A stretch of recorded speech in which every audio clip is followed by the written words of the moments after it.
السلام عليكم ورحمة الله وبركاته.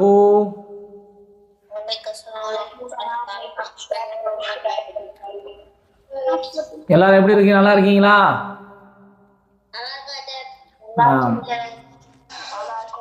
Story class பார்த்து ரொம்ப நாள் ஆச்சு அப்படியா? சரி, இப்போ நாம ஒரு ஸ்டோரி பார்க்க போறோம்.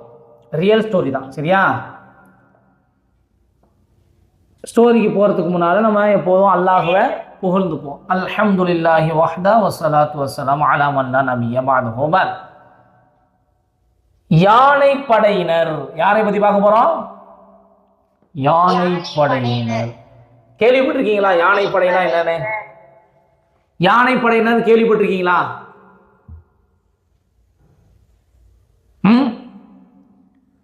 கேள்விப்பட்டிருக்கீங்களா இல்லையா?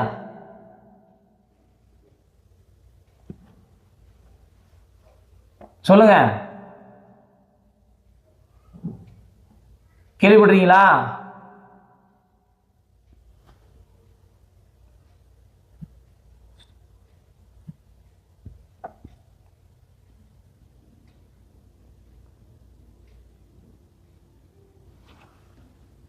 சரி, அப்ப யானை படையினர் எதை பத்தி பார்க்க போறோம்? யானை படையினர், யானை படை வைத்திருந்தவங்க. என்ன யானை படையினர் அப்படின்னா, இதுக்கு ஒரு வரலாறு இருக்குது. இதுக்கு ஒரு வரலாறுனா ஹிஸ்டரி இருக்கு. இதுக்கு என்ன இருக்கு? ஒரு ஹிஸ்டரி இருக்கு. என்னன்னா பாருங்க, யமன் நாட்டை அபரஹா என்ற ஒரு மன்னன் ஆண்டு வந்தான். யமன் நாட்டை, யமன் அப்படிங்கிற ஒரு நாடு, யமன் அப்படிங்கிற நாடு. அந்த நாட்டை யாரு ஆண்டு வந்தா, ஆட்சி செஞ்சு வந்தா? அந்த மன்னன் பேர் என்ன? அப்ரஹா. மன்னன் பேர் என்ன? அப்ரஹா, சரியா? அவன் என்ன பண்ணானா, தனது மக்கள் மக்காவிற்கு புனித யாத்திரை போறாங்களா இல்லையா? இப்ப ஹஜ்ஜிலாம் போறாங்கல்ல, ஹஜ்ஜி போறாங்க, உம்ரா போறாங்களா இல்லையா? அந்த மாதிரி மக்கள், அவனுடைய மக்கள், அவன் நாட்டு மக்கள் மக்காக்கு புனித யாத்திரை செஞ்சு போறது அவனுக்கு பிடிக்கல. அவனுக்கு என்ன செய்யல? பிடிக்கல. மக்கள்லாம் இப்ப நாம உலகத்துல இருக்கிற எல்லா மக்களும் எங்க போறாங்க? உம்ரா செய்ய, ஹஜ்ஜி செய்ய மக்காக்கு, காபாக்கு தானே போறாங்க. இது அப்பையிலேருந்தே போறாங்க. அது இவனுக்கு பிடிக்கல. யமன் நாட்டுடைய மன்னனா இருக்கக்கூடிய அபரஹாக்கு என்ன செய்யல? பிடிக்கல.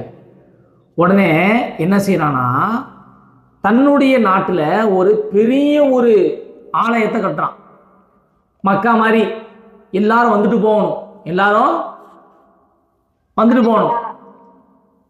அங்கதான் என்ன செய்யணும்? புனித யாத்திரை, ஹஜ்ஜி செய்யற மாதிரி, உம்ரா செய்யற மாதிரி அங்கதான் வரணும்னு சொல்லி அங்கதான் என்ன செய்யணும்? வரணும்னு பெருசா அவன் என்ன செய்யறான்?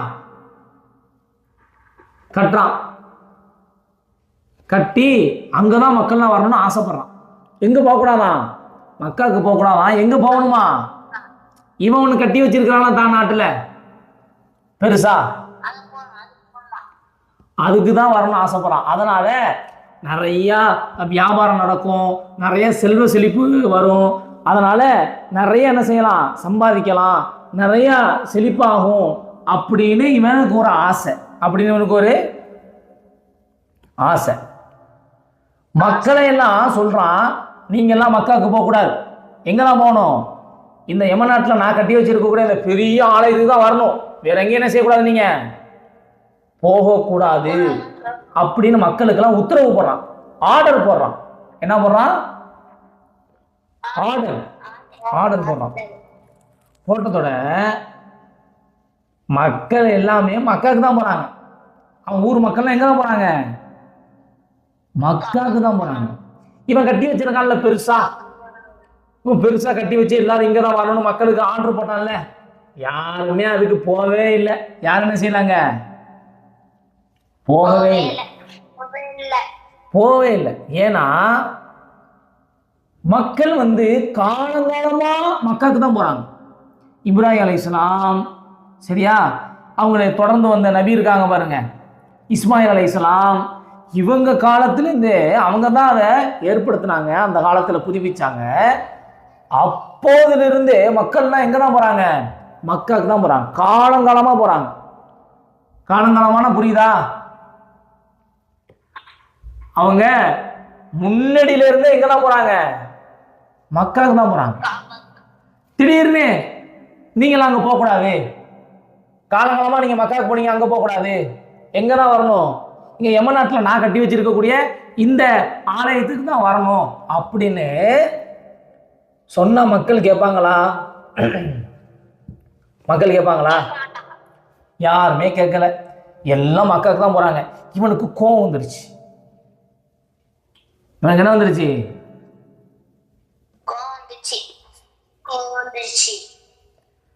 கோபம் வந்து இவன் என்ன பிளான் போறானா, மக்கள் எல்லாம் மக்காவுக்கு தான் போறாங்க, காபாவுக்கு தான் போறாங்க, நம்ம கட்டி வச்சிருக்கக்கூடிய அந்த ஆலயத்தை யாரும் வந்து பார்க்க மாட்டாங்க, எல்லாம் புறக்கணிக்கிறாங்க.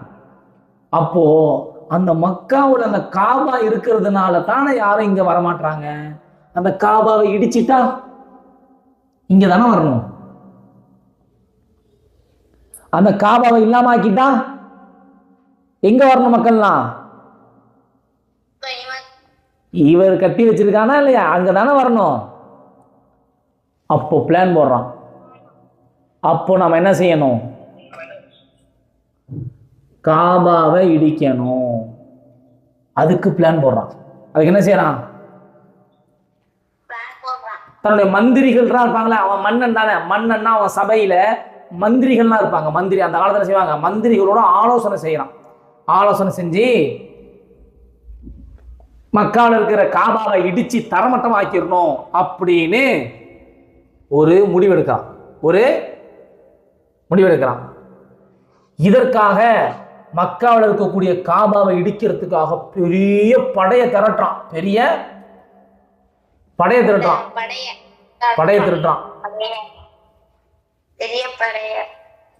அதுல யானை படை தான் முதன்மையான படை.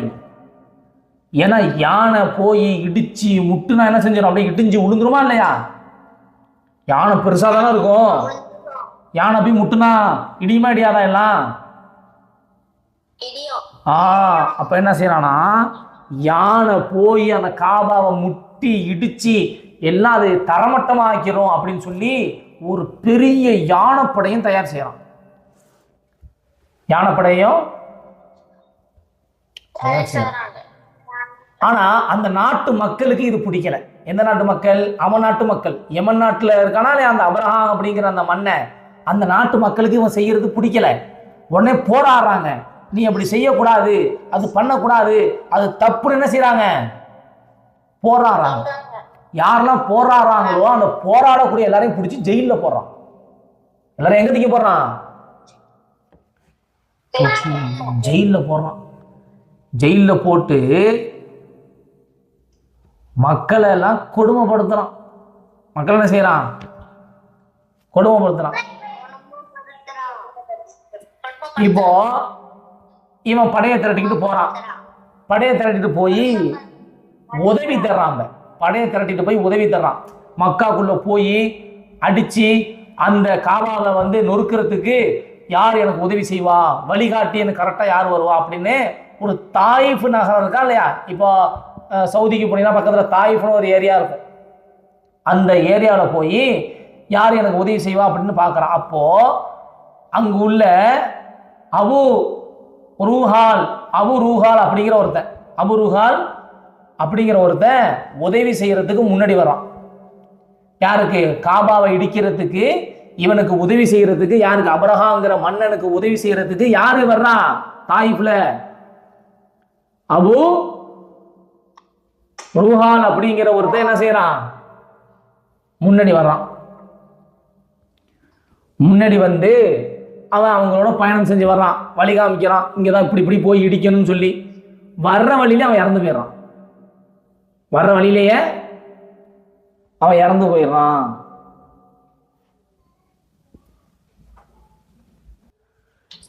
அந்த அபூ ருஹால் அப்படிங்கிறவன் கூட போனானா இல்லையா? கூட போனவன் வழியிலேயே இறந்து போயிடுறான். போற வழியில என்ன செஞ்சிடறான்? இறந்து போயிடுறான். இப்ப மக்கள் எல்லாம் அந்த அபூ ருஹாலுங்கிறவனை திட்டுறாங்க. என்ன அப்படி ஒரு கேவலமான செயல் செஞ்சிட்டிய, காபா இடிக்கிறதுக்கு போய் வழிகாட்டுறதுக்கு போயிட்டிய அப்படின்னு சொல்லி மக்கள் அவனை திட்டுறாங்க. சரியா? இப்போ அவன் இறந்து போனாலும் சும்மா இல்லை. யாரு? அப்ரஹா இடிக்கணும்னு வந்தானா இல்லையா? யமன் தேசத்திலிருந்து, யமன் நாட்டிலிருந்து இடிக்கணும்னு ஒருத்தன் வந்தானா இல்லையா? அப்ரஹாங்கிற மன்னன். அவனுக்கு கோபம் தாங்கலை. எப்படியாச்சும் அதை இடிக்கணும், எப்படியாச்சும் இடிக்கணும், கட்டாயம் இடிச்சு ஆகணும்னு சொல்லிட்டு முடிவெடுத்து மக்காவுக்கு பக்கத்துல போய் அங்க பக்கத்துல மக்காவுக்கு பக்கத்துல போனதோட என்ன செய்யறானா, மக்காவில் இருக்கக்கூடிய மக்களுக்கு செய்தி அனுப்புறான். மக்காவில் அங்க வாழ்ந்துகிட்டு இருப்பாங்கல்ல, காபா பக்கத்துல மக்கள் வாழ்ந்துகிட்டு இருப்பாங்கல்ல, மக்காவாசிகள் வாழ்ந்துகிட்டு இருப்பாங்கல்ல, அவங்களுக்கு நியூஸ் அனுப்புறான், இன்ஃபர்மேஷன் அனுப்புறான். என்ன அனுப்புறான்னா, ஒரு கடிதம் எழுதி அனுப்புறான். ஒரு கடிதம் எழுதி, கடிதம் என்ன? லெட்டர். ஒரு லெட்டர் எழுதி என்ன செய்யறான்? அனுப்புறான் மக்களுக்கு. என்ன அனுப்புறானா, என்ன அனுப்புறான் தெரியுமா? உங்களுக்குரிய ஒட்டகங்களை நான் பிடித்து வச்சிருக்கிறேன். மக்கால இருக்கிறவங்களாம் ஒட்டகம் தான் நிறைய வளர்ப்பாங்க. என்ன வளர்ப்பாங்க? நிறையா. இப்போ நம்ம ஆடு மாடு கோழிலாம் வளர்க்குறோம் இல்லையா? அந்த மாதிரி அவங்க என்ன வளர்ப்பாங்க? அதிகமா ஒட்டகம் வளர்ப்பாங்க. உங்களுடைய ஒட்டகத்தை நான் என்ன செஞ்சு வச்சிருக்கிறேன்? பிடிச்சு வச்சிருக்கிறேன். சரியா? அதனால காபாவை இடிக்கிற என்னுடைய முயற்சிக்கு, காபாவை இடிக்க போறேனா இல்லையா, அந்த முயற்சிக்கு யாரெல்லாம் எனக்கு ஹெல்ப் பண்ணுவீங்களோ, என் கூட உதவியா இருப்பீங்களோ, அந்த ஒட்டகங்களை உங்கள்கிட்ட நான் திருப்பி கொடுத்துருவேன். யாரெல்லாம் எனக்கு உதவியா இருந்தீங்கன்னு சொன்னா நான் என்ன செஞ்சிருவேன்? ஒட்டகத்தை உங்களுக்கு திருப்பி கொடுத்துருவேன். நீங்க எனக்கு உதவி செய்யலனா, எனக்கு நீங்க ஒத்துழைப்பு தரலனா, காபாவை இடிக்கிறதுக்கு நீங்க இடிக்க கூடாதுன்னு போராட்டம் பண்ணீங்கன்னா நான் உங்க ஒட்டகத்தை தர மாட்டேன். என்ன சொல்றான்? நான் உங்க ஒட்டகத்தை தர மாட்டேன். அப்போ ஒட்டகத்தை வச்சுக்கிட்டு பிளாக்மெயில் பண்றான். ஒட்டகத்தை வச்சு என்ன பண்றான்? பிளாக்மெயில். நீ மட்டும் எனக்கு நீ ஹெல்ப் பண்ணல, உன் ஒட்டகத்தை நான் கொடுக்க மாட்டேன். ஹெல்ப் பண்ணா நான் உனக்கு என்ன தருவேன்? ஒட்டகம் தருவேன் அப்படின்னு சொல்றான். அப்படின்னு எழுதி கடிதம் அனுப்பிட்டான். இதுல அப்துல் முத்தலிப் இருக்காங்களா இல்லையா? அப்துல் முத்தலிப்னு சொல்லி அவங்களோட ஒட்டகம் 200 ஒட்டகம். எத்தனை ஒட்டகம்? 200 ஒட்டகம். 200 ஒட்டகம்னா எவ்வளவு பெரிய ஒரு ஒட்டகம் கூட்டமா இருக்கும். இன்னைக்கு ஒரு ஒட்டகமே காசு நிறைய வருது. 200 ஒட்டகம்னா அது எவ்வளவு காசு வரும்? பெரிய ஒரு கூட்டம் தானே. அதை பிடிச்சு வச்சிருக்கிறான் இந்த அப்துல் முத்தலிப் அப்படிங்கிறவருடைய ஒட்டகம். மட்டும் எத்தனை? 200 ஒட்டகம். இப்ப என்ன செய்யறாங்கன்னா, மக்காவாசிகள்லாம் கோவப்பட்டாங்க. மக்காவாசிகள் கோவம் வந்துருச்சு. எல்லாம் யோசிக்கிறாங்க, இந்த அப்ரஹாங்கிறவன் இந்த மன்னன் மீது நம்ம ஏன் போர் தொடுத்தா என்ன? சண்டை போட்டுருவோமா? என்ன போட்டுருவோமா? சண்டை போடுவோமா அப்படின்னு யோசிக்கிறாங்க. ஆனா இந்த அப்ரஹாங்கிறவனை சண்டை போட்டு தோக்கடிக்கிற அளவுக்கு மக்காவாசிட்ட படை இல்லை, ஆள் பலம் இல்லை. ஆனா அவன்கிட்ட நிறைய இருக்குது. யானை படையெல்லாம் வச்சிருக்கிறான். என்ன படையெல்லாம் வச்சிருக்கிறான்? நல்ல பெரிய பெரிய யானையெல்லாம் கொண்டு வந்து வச்சிருக்கிறான். நம்மகிட்ட அந்த அளவுக்கு சண்டை போறதுக்கு சக்தி இல்லை. போய் சண்டை போட்டா நம்ம என்ன செஞ்சிருவான்? ஈஸியா தோக்கடிச்சிருவான். தோக்கடிச்சிருவான்ல. இப்போ மக்கள்லாம் யோசிக்கிறாங்க என்ன பண்ணான். இப்ப என்ன செய்யறான்னா, அப்ரஹாம் இருக்கானா, அந்த அப்ரஹாங்கிறவன் அவன் இன்னொரு ஒரு செய்தி சொல்லக்கூடிய ஒரு ஆளை அனுப்புறான். என்ன அனுப்புறான்னா, அவன் வந்து சொல்றான், அந்த செய்தி சொல்ற அபரஹாவுடைய ஒரு ஆள் வந்து சொல்றான், மன்னன் அபரஹா உங்கள் மீது போர் தொடுக்கலாம் ஆசைப்படலை, உங்க மேல சண்டை போடலாம் ஆசைப்படலை.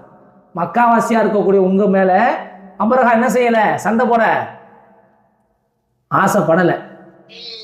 நீங்க அவருக்கு ஒத்துழைப்பு கொடுங்க. எதுக்கு ஒத்துழைப்பு? காபாவை இடிக்கிறதுக்கு ஒத்துழைப்பு கொடுங்க. சரியா? அப்படி ஒத்துழைப்பு கொடுத்தீங்கன்னா உங்களுக்கு ஒட்டகம் கிடைச்சிடும், உங்களுக்கு எந்த விதமான பாதிப்பும் இருக்காது, பிரச்சனை இருக்காது அப்படின்னு யார்கிட்ட சொல்றானா, அங்க அப்துல் முத்தலிப் அவங்கெல்லாம் இருக்கிறாங்க, அவங்கள்ட்ட சொல்றான். இதை கேட்டுட்டு உடனே என்ன செய்யறாங்கன்னா, அந்த 200 ஒட்டகம் வச்சிருக்காங்களா இல்லையா அப்துல் முத்தலிப், அவங்களோட ஒட்டகம் தானே பிடிச்சி வச்சிருக்கான் அந்த அபரஹாங்கிறவன். அப்போ அபரஹாவை பார்க்கறதுக்காக என்ன செய்யறாங்க, போலான்னு முடிவு இருக்கிறாங்க. ஏன்னா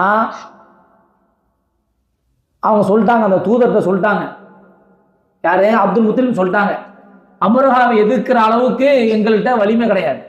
அவன் நிறைய படம் வச்சிருக்கிறான், யானை படம் வச்சிருக்கான், நிறைய படைகள் இருக்கு, எங்கிட்ட அந்த அளவுக்கு படை கிடையாது. மக்காவாசி நாங்க போய் என்ன செய்ய முடியாது, அபரஹாட்ட போய் சண்டை போட முடியாது. சரியா? அப்ப சொல்றான், உங்கள்கிட்ட சண்டை போட விருப்பம் இல்லைன்னு சொன்னதோட யாரு அப்துல் முத்தலிப் சொல்லிட்டாரு, எங்களுக்கு சண்டை போடுறதுக்கு என்ன இல்லை, சக்தி இல்லை, அந்த அளவுக்கு ஆள் பலம் படைபலம் இல்லைன்னு சொல்லிட்டார். சொல்லிட்டு சொல்றாரு, என்ன சொல்றாருன்னா, காபா என்பது இறைவனுடைய இல்லம். காபா யாருடைய இல்லம்? இறைவனுடைய வீடு. சரியா? இறை தூதர்கள் இப்ராஹிம் மற்றும் இஸ்மாயில் அலைஹிஸ்ஸலாம் ஆகியோர் எழுப்பிய ஒரு ஆலயம். யார் யார் கட்டினது? இப்ராஹிம் அலைஹிஸ்ஸலாமும் இஸ்மாயில் அலைஹிஸ்ஸலாமும் சேர்ந்து கட்டின ஒரு ஆலயம் காபாங்கிறது. அதை பாதுகாக்கிறது எங்களுக்கு பொறுப்பு இல்லை, அதை பாதுகாக்கிறது எங்களுடைய வேலை கிடையாது. காபாவை பாதுகாக்கிறது எங்களுடைய வேலை கிடையாது. அல்லாவே அதன் பாதுகாவலன், அல்லாதான் அது பாதுகாவலன், அல்லா பார்த்துப்பான். நாங்க போய் அபரஹாட்ட சண்டை போட முடியாது. எங்கிட்ட யானைப்படை இல்லை, எங்கிட்ட வந்து வேற எந்த படையும் கிடையாது. அவன்கிட்ட யானைப்படையெல்லாம் இருக்குது, எங்கிட்ட ஆளை இல்லை, நாங்க போய் சண்டை போட முடியாது. அதனால நாங்க சண்டை போடல. காபா யாருடைய வீடு? அது அல்லாஹ்வுக்குரியது. அதனால அல்லாஹ் பார்த்துப்பான். நாங்க அதுக்கு வேண்டி நாங்க சண்டை போட முடியாது, எந்த அளவுக்கு எங்கிட்ட சக்தி இல்லை, அது எங்களுடைய பொறுப்பு இல்லைன்னு சொல்லிட்டாரு. அப்புறம் சொல்றாரு, உடனே இப்பதான் என்ன செய்யறாருன்னா, இந்த அபரஹாங்கிற அரசனை சந்திக்கிறதுக்காக அங்க இருக்கிற இடத்துக்கு போறாரு. யார் போறா? அப்துல் முத்தலிப் போறாரு. யார் போறாரு? அப்துல் முத்தலிப் போறாரு. அப்துல் முத்தலிப்பை பார்த்த உடனே அபரஹாமன்னா எந்திரிச்சு நிற்கிறான், மரியாதை கொடுக்குறான். அவர் ஒரு தலைவர் இல்லையா, 200 ஒட்டகத்துக்கு சொந்தக்காரர் இல்லையா, பெரிய ஒரு தலைவர் மக்காவில். அவரை பார்க்கறதுக்காக எந்திரிச்சு நிற்கிறான். வந்து என் பக்கத்தில் வந்து உட்காருங்கிறான். யாரு? இந்த அபரஹாங்கிற மண்ணை என் பக்கத்தில் வந்து உட்காருங்கிறான். அவர் மறுக்கிறார், நானும் உட்காரல, நான் என்ன செய்யல, உட்காரல. அப்ப அபரஹா சொல்றான், என் பக்கத்தில் வந்து உட்காருங்கன்னு சொல்லி அப்துல் முத்தலிப்பை சொல்லும்போது அப்துல் முத்தலிப் சொல்ற, நான் வந்து உட்காரல அப்படின்னு சொல்லிட்டாரு. உடனே அபரஹா வர்றான். வந்ததோட இப்போ வந்து அப்துல் முத்தலிப் சொல்றாரு, ஒட்டகம் வந்து என்னுடையது, ஒட்டகத்தை என்ன செஞ்சிருங்க, என்னட்ட கொடுத்துருங்க, ஒட்டகத்தை என்னட்ட கொடுத்துருங்க அப்படின்னு சொல்றாங்க. அதுவும் என்ன சொல்றாரு, ஒட்டகத்தை எனக்கு கொடுத்துருங்க. இவன் வந்து மொழிபெயர்ப்பாளர் வச்சு கேட்கிறான், மொழி புரியல அவனுக்கு. அபரஹாவுக்கு என்ன செய்யல, மொழி புரியல. என்ன சொல்றாருன்னு கேட்டு சொல்லுங்கன்னு சொல்றான். அப்துல் முத்தலிப் என்ன சொல்றாருன்னு கேட்டு சொல்லுங்கன்னு சொன்னதோட அப்துல் முத்தலிப் சொல்றாரு, ஒட்டகத்தை எனக்குரிய ஒட்டகத்தை என்கிட்ட கொடுத்துருங்க, என்னட்ட ஒப்படைச்சிருங்க, நான் அதை கேட்டு தான் வந்தேன், நான் எதை கேட்டு தான் வந்தேன், ஒட்டகத்தை கேட்டு தான் வந்தேன் அப்படின்னு சொன்னதோட அப்துல் முத்தலிப் வந்து இந்த வார்த்தையை சொன்னதை அவன் மொழிபெயர்ப்பாளர் இருக்கானா இல்லையா, அவன் சொல்லிட்டான் யார்கிட்ட, அபரஹாட்ட, அவர் ஒட்டகத்தை கேட்டு தான் வந்திருக்காருங்க அப்படின்னு சொல்லிட்டான். உடனே இவன் சொல்றான், நான் காபாவை இடிக்க போறேன் அழிக்க போறேன்னு வந்திருக்கிறேன், நீ என்ன ஒட்டகத்தை கேட்டு வந்திருக்கிறியே, நீ என்ன கேட்டு வந்திருக்கிற, ஒட்டகத்தை கேட்டு வந்திருக்கீங்களே, நான் காபாவை இடிக்க போறேன்னு வந்திருக்கேன், நீங்க அதை பத்தி எதுவுமே நீங்க கேட்கலையே அப்படிங்கிறப்ப உடனே அவர் சொல்லிட்டாரு, காபாங்கிறது இறைவனுடையது, அது அவனுக்கு சொந்தமானது, அவன் பார்த்துப்பான். ஒட்டகம் எனக்கு சொந்தமானது, அதனால நான் கேட்டு வந்திருக்கிறேன். காபா யாருக்கு சொந்தமானது? அல்லாஹ்வுக்கு சொந்தமானது, அதை அவன் பார்த்துப்பான். ஆனா ஒட்டகம் எனக்கு சொந்தமானது, அதனால நான் அதை கேட்டு வந்திருக்கேன் அப்படின்னு சொன்னதோட ஒட்டகத்தை கொடுத்துட்டான். ஒட்டகத்தை என்ன செஞ்சுட்டான்? கொடுத்துட்டான். உடனே மக்காவுக்கு வந்து என்ன செய்யறாங்க? அப்துல் முத்தலிப் திரும்புறாங்களா இல்லையா? மக்காவுக்கு போய் மக்கள்கிட்ட சொன்னாங்க, எல்லாம் என்ன செய்யுங்க, மக்கள்கிட்ட போய் மக்காவில் போய் மக்கள்கிட்ட சொல்றாங்க. மக்காவாசி என்ன சொன்னாங்கன்னா, எல்லாரும் மக்காவை விட்டு வெளியே இருங்க. எல்லாரும் எங்க போங்க? மக்காவை விட்டு வெளியே போங்க. வெளியே போய் எல்லாம் அந்த மலை இருக்கா இல்லையா, மக்காவில் மலை, அதோடைய உச்சிக்கு போயிடுங்க. எல்லாம் உச்சிக்கு போயிட்டாங்க. மக்காவுக்கு எங்க போயிட்டாங்க? உச்சிக்கு போயிட்டாங்க. மக்காவில் மலையுடைய உச்சிக்கு போயிட்டாங்க. மலையுடைய உச்சியில் போய் எல்லாம் என்ன செஞ்சுட்டாங்க? போய் நின்றுக்கிட்டாங்க. எல்லாம் மக்காவோட வெளியேறி மக்கள்லாம் போயிட்டாங்க. இப்போ அதை இடிக்கிறதுக்காக யார் போறா? அப்ரஹாம் உள்ள யானை படையோட உள்ள போறான். எந்த படையோட உள்ள போறான்? அதை இடிச்சு தரமட்டமாக்கிட்டு நம்ம யமன் தேசத்துல நம்ம வச்சிருக்கோமா இல்லையா, அதுக்கு எல்லாரையும் கொண்டு வந்துடலாம், யாரும் இனிமே மக்காவுக்கு வரமாட்டாங்கிற எண்ணத்தோட மக்காக்குள்ள போறான். மக்கள்லாம் வெளியே போயிட்டாங்க. எல்லாம் மலைப்பகுதியில் போய் ஏறி நிற்கிறாங்க. இடிக்கிறதுக்காக தன்னுடைய யானைப்படையோட காபாவை நோக்கி போறான். அப்போது ஒரு புது வகையான பறவைகள் பறந்து வந்தது. அல்லாஹ் அனுப்புறான். காபாவை பாதுகாக்கிறதுக்காக வேண்டி அல்லாஹ் என்ன செய்றான்? ஒரு புது வகையான பறவை, அபாபில் அப்படிங்கிற பறவை. பறவை பேருனா அபாபில்ங்கிற பறவை அப்படியே பறந்து வருது. அது கால்கள்ல என்ன செய்யுதுன்னா சிறிய கற்களை வச்சிருக்குது. கால்லையும் அழகுனா மூக்கு இருக்கா இல்லையா, பறவைக்கு வாய் மூக்கு இருக்குமா இல்லையா, இந்த கொத்தி திங்குமா இல்லையா, அதுலயும் சின்ன பொடி கற்கள் வச்சிருக்குது. கால்லையும் வச்சுக்குது, மூக்குலையும் வச்சுக்குது. என்ன வச்சுக்குது? சிறிய கற்கள் வச்சிருக்குது. சரியா? அந்த கற்களை அந்த பறவை யானை படை மேல வீசுது. யானை படை மேல வீசுது. யானை படை மேல வீசினத்தோட அந்த அட்டி தாங்க முடியாம யானை படையெல்லாம் தெரிச்சு ஓடுது. எல்லாம் என்ன செய்யுது? தெரிச்சு ஓடுது. எல்லாம் அட்டி தாங்க முடியாம ஓடுது. அப்ரஹாவுக்கு ஒண்ணுமே புரியல, என்ன நடக்குது, ஏது நடக்குது. யாருமே சண்டை போடல, மக்கள்லாம் எதிர்த்து சண்டைக்கு வரல. இப்ப யார் தாக்குறா? அல்லாஹ் பறவை மூலியமா தாக்குறான். அல்லாஹ் யாரு எதை மூலியமா தாக்குறான்? பறவை, அபாபில் பறவை. கையில கல் வச்சிருக்குது, மூக்குல அந்த வாயில கல் வச்சுக்குது. அட்டிக்கிற அட்டில எல்லாம் ஓடுறாங்க. ஓட ஓட வீசற கல்லாம் கரெக்டா போய் அடிக்குது. எதுவுமே மிஸ் ஆகல. எதுவுமே என்ன செய்யல? மிஸ் ஆகல. அந்த படையில இருக்கக்கூடிய ஒவ்வொருடைய செதையும், உடம்புல இருக்க செதையெல்லாம் கிழிஞ்சு தொங்குது. அடிச்சு அடியில செதை என்ன செஞ்சிருச்சு? அப்படியே கிழிஞ்சி தொங்குது. அடி தாங்க முடியல. இதைத்தான் அல்லாஹ் குர்ஆன்ல சொல்லுவான். நீங்க எல்லாம் படிச்சிருப்பீங்க, நிறைய பேர் மனப்பாடம் பண்ணியிருப்பீங்க. அலம் தர கைஃப ஃபஅல ரப்புக பி அஸ்ஹாபில் ஃபீல். படிச்சிருக்கீங்களா?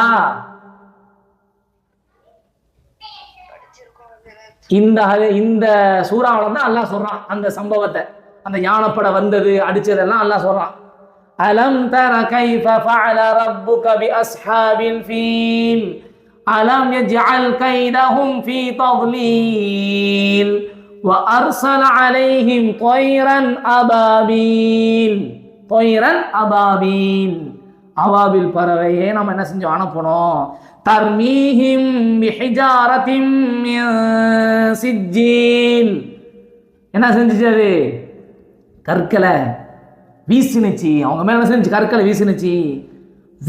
வீசுல அடிச்ச அடியில அவங்க எப்படி ஆயிட்டாங்கன்னா, ஃபஜஅலஹும் கஅஸ்ஃபின் மஅகூல். எப்படி ஆயிட்டாங்களாம்? அவர்கள் மென்று தின்னப்பட்ட வைக்கோலை போல ஆகிட்டாங்க. இப்போ மாடுலாம் இருக்கா இல்லையா, மாடு வைக்கோல் இருக்கா இல்லையா, வைக்கன்னு சொல்லுவோமா இல்லையா, மெல்லும்ல மாடு. மாடு வைக்கல தின்னுட்டு போனா, இல்ல புல்ல தின்னுட்டு போட்டா எப்படி இருக்கும்? அப்படி மென்னுட்டு போட்டா ஒண்ணுமே இல்லாம இருக்குமா இல்லையா? அந்த மாதிரி வந்த படையெல்லாம் ஒண்ணுமே இல்லாம சல்லடையா அப்படியே செதஞ்சு போயிட்டான். சல்லடை என்ன செஞ்சிட்டாங்க? செதஞ்சு போயிட்டாங்க. இந்த சூரா 105வது சூரா, மொத்தம் 1லேருந்து 5 ஆயத்து. சரியா? அல்லாஹ் குர்ஆன்ல சொல்றான் பாருங்க, தமிழ் படிக்கிறாங்க கவனிங்க. நபியே, யானை படைக்காரர்களை இறைவன் என்ன செய்தான் என்பதை நீர் பார்க்கவில்லையா? அவர்களுடைய சூழ்ச்சியை அவன் பாழாக்கி விடவில்லையா? மேலும் அவர்கள் மீது பறவைகள் கூட்டம் கூட்டமாக அவன் அனுப்பினான். சுடப்பட்ட சிறு கற்களை அவர்கள் மீது அவை எரிந்தன. அதனால் அவர்கள் மென்று தின்னப்பட்ட வைக்கோலை போல் அவன் ஆக்கிவிட்டான். ஒண்ணுமே இல்லாம போயிட்டாங்க. இப்ப இதுல இருந்து நாம புரிய வேண்டிய விஷயம் என்னன்னா, அல்லாஹ்வுடைய விஷயத்துல விளையாடக்கூடாது. அல்லாஹ்வுடைய விஷயத்துல விளையாடலாமா? விளையாடக்கூடாதா? அல்லாஹ் எவ்வளவு பெரிய பவர்ஃபுல், அல்லாஹ் எவ்வளவு பெரிய பவர்ஃபுல்லான ஒரு இறைவன். அவன்கிட்ட போய் நம்ம விளையாட்டு காமிக்கலாமா? அவன் இல்லத்தை இடிக்கிறன்னு போலாமா? போகக்கூடாது. அந்த மாதிரிதான் நாமளும் விளையாட்டா தொழுவாம இருக்கக்கூடாது, விளையாட்டா பாவம் செய்யக்கூடாது, விளையாட்டா அடுத்தவங்களை நம்ம நோவினை செய்யக்கூடாது. யார் பார்த்துக்கிட்டு இருக்கா? நம்மள அல்லாஹ் பார்த்துக்கிட்டு இருக்கிறான். அப்போ நம்ம குட் பாய் அண்ட் குட் கேர்ளா, நல்ல பிள்ளைகளா இருக்கணும். இன்ஷா அல்லாஹ் இருக்கலாமா? சொல்லுங்க சொல்லுங்க. இப்போ நம்ம குட் பாய் குட் கேர்ளா இருக்கலாமா?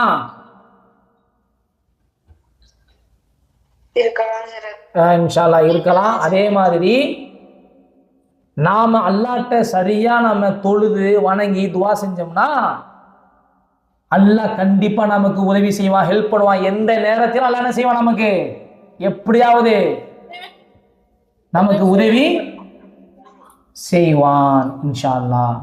அப்ப கரெக்டா தொழக்கூடிய பிள்ளைகளா இருக்கலாமா? குர்ஆன் ஓதக்கூடிய பிள்ளைகளா இருக்கலாமா? இன்ஷா அல்லாஹ். இன்ஷா அல்லாஹ். சரி, போயிட்டு வாங்க. அடுத்த வாரம் வேற ஒரு ஸ்டோரியோட சந்திப்போம். சரியா? அஸ்ஸலாமு அலைக்கும் வரஹ்மத்துல்லாஹி வபரகாத்துஹு.